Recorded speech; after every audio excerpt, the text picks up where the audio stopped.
अभी हम मौजूद हैं महिला चिकित्सालय सांगानेरी गेट वार्ड 7 204 के अंदर। आपको बता दें कि कल यहाँ एक शोभा शर्मा नाम की पेशेंट की सीजरियन डिलीवरी हुई और डिलीवरी के फ़ौरन बाद बताया गया कि उनको लड़का हुआ है, लेकिन अगले ही 1 घंटे बाद कहा गया कि आपके लड़का नहीं लड़की हुई है।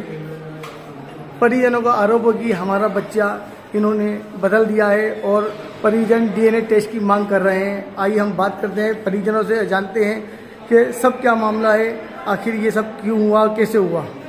जयपुर के महिला चिकित्सालय में परिजनों ने लगाया बच्चा बदलने का आरोप। जयपुर के सांगानेरी गेट महिला चिकित्सालय में मरीज के परिजनों ने अस्पताल प्रशासन पर बच्चा बदलने का आरोप लगाया। कानोता की रहने वाली शोभा शर्मा व उसका पति नवल किशोर शर्मा का कहना है कि उसकी पत्नी को ऑपरेशन थिएटर में लड़का होने की सूचना दी, जबकि उसे लड़की का जन्म होना बताया गया। इस पर जब उसने अस्पताल प्रशासन से इस मामले में बात की तो उन्होंने लड़की का जन्म होना बताया। पीड़ित के परिजनों ने बच्चे की डीएनए जांच की मांग की है, जिस पर अस्पताल प्रशासन ने पहले पुलिस में मामला दर्ज कराने को कहा। पुलिस ने एफआईआर लिखने से मना किया और अस्पताल प्रशासन कहा पहले पुलिस एफआईआर की रिपोर्ट लाओ, उसके बाद डीएनए टेस्ट होगा। अस्पताल प्रशासन पर आपने बच्चा बदलने का आरोप लगाया है, क्या पूरा मामला है?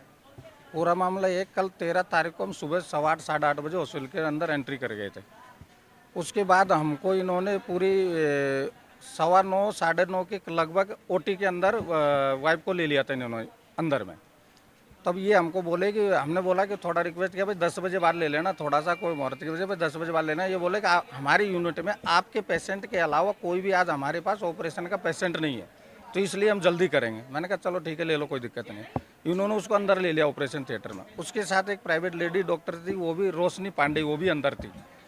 अब ये ले लिए उसके अंदर। अब उसके बावजूद 10:15 बजे तक जब तक हमको कोई रिपोर्ट नहीं मिली तो मैंने खड़ा होकर काउंटर पर जाके पूछा अंदर वो जो नर्स खड़ी थी उसको, मैडम शोभा को ऑपरेशन के लिए चालू हो गया, कि ऑपरेशन हो गया या नहीं हो गया, वह क्या चल रहा है? तो उन्होंने बोला अभी जाँचें चल रही है, अभी ऑपरेशन नहीं हुआ उसका। मैंने कहा चलो ठीक है। फिर मैं बैठ गया। 10:30 बजे के लगभग या 10:35 के लगभग मेरे को बाहर से आवाज़ पड़ी, उसके साथ कौन है? तो मैं अंदर गया। मेरे को बोला कि आपको लड़की हुई है, तो मेरे को काउंटर पर बाहर लड़की दी उन्होंने।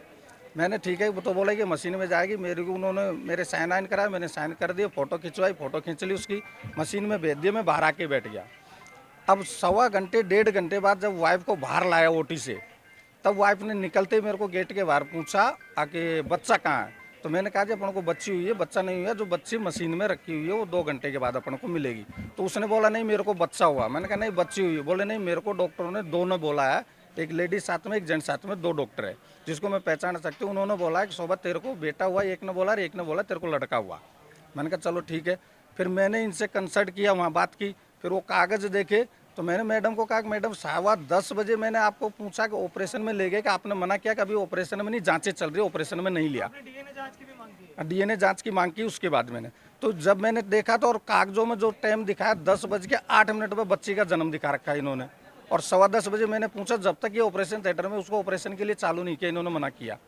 फिर मैंने इनसे बात की तो ये बोला कि जो नया डॉक्टर है और जो डॉक्टर उसके साथ टीम अंदर है वो 2 बजे 2:30 बजे ओटी से फ्री होगी, तब हम आपको सही जवाब दे पाएंगे।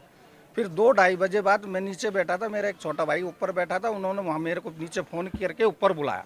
तो मैं मिसेज से बात करे तो मिसेज से वो पूछ रहे थे कौन कौन थे। उसने इशारा किया कि एक तो ये मैडम थी, एक ये था। तो इन्होंने बोला लड़का हुआ, इन्होंने बोला बेटा हुआ। ये बोला शोभा तेरे को लड़का हुआ, तेरे को बेटा हुआ। तो वो बोले कि हो सकता है कि हमारी यूनिट में किसी दूसरे को लड़का हुआ और हमने उसको बोला हुआ तेरे को लड़का हुआ और इसने सुन लिया, इसलिए कंफ्यूज होगी। मैंने कहा चलो वो भी हमको ठीक है। फिर जो एक लेडी डॉक्टर थी प्राइवेट अंदर, और जो इन्होंने हमको बोला था, फिर मैंने इंक्वायरी करके अंदर पूछा और डॉक्टरों से, तो उन्होंने कहा मैडम आप तो कह रहे हैं कि आपकी यूनिट में कोई दूसरा पेशेंट ही नहीं है ऑपरेशन के लिए, तो फिर आप कह रहे हो कि इसको दूसरे बच्चों को हमने बोला होगा, सुन लिया, तो फिर आपने बोला किसको शोभा बेटा हुआ? और शोभा नाम का पेशेंट कितने हैं वो बताओ।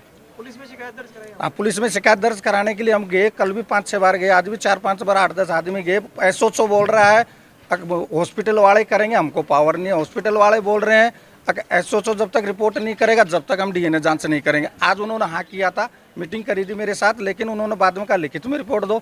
मैं लिखित में रिपोर्ट देने के लिए तैयार था। वो बोला कि आपको जेल हो जाएगी अगर जांच कराओगे, तो मैंने कहा मेरे को मंजूर है, जेल हो जाएगी। उर्मिला मैडम ने ये बात मेरे को बोली थी। फिर हाँ जांच कराओगे तो हम मुकदमा करके आपको उल्टा हो जाएगा, तो जेल हो जाएगा। अगर आपको सत्यता पता चली ना बच्ची आपकी है तो आपको जेल हो जाएगी, आप उल्टे फंस जाओगे। तो आप सोच लो, समझ लो। अधीक्षक से बात हुई आपकी? अधीक्षक से, सुपरिटेंडेंट से, उसके बाद आधे घंटे बाद उन्होंने फोन करके बुलाया, मेरी मीटिंग हुई। तो उन्होंने पहले तो यस कर दिया कि हम ठीक है, आप लिखित में रिपोर्ट दो, हम आपकी जांच कराएंगे और आप गलत आपकी बच्ची निकली तो हम आपके खिलाफ एक्शन लेंगे। मैंने कहा मंजूर है, कोई दिक्कत नहीं। फिर एक मैडम और यहाँ से गई, उसका मैं नाम नहीं जानता हूँ, अंदर वो बोली कि हमने इसके बेहोशी का, मैडम बोले हमने इसके शोभा के बेहोशी का इंजेक्शन लगा दिया। तो शोभा का बेहोशी का इंजेक्शन लगाने के बाद प्रावधान हाईकोर्ट की गाइडलाइन ये नहीं है, उसके बाद है कि ये इसका स्टेटमेंट कोई मायने नहीं रखता है। तो इसका मतलब अपन डीएनए जांच नहीं करा सकते और न पुलिस करा सकती है और न कोर्ट करा सकता है। तो इसलिए हम आपकी डीएनए जांच नहीं करेंगे। उन्होंने साफ मना कर दिया। मेरा नाम नवल किशोर शर्मा। कहाँ रहते हैं आप? कहाँ के निवासी? मैं अभी रहने वाला मेन एड्रेस है ग्राम पोस्ट डाबर, तहसील बामनुआ, जिला सवाई माधोपुर। वर्तमान में मैं प्रेमनगर आगरा रोड जयपुर रहता हूँ। मरीज से क्या संबंध है? मेरी वाइफ है वो।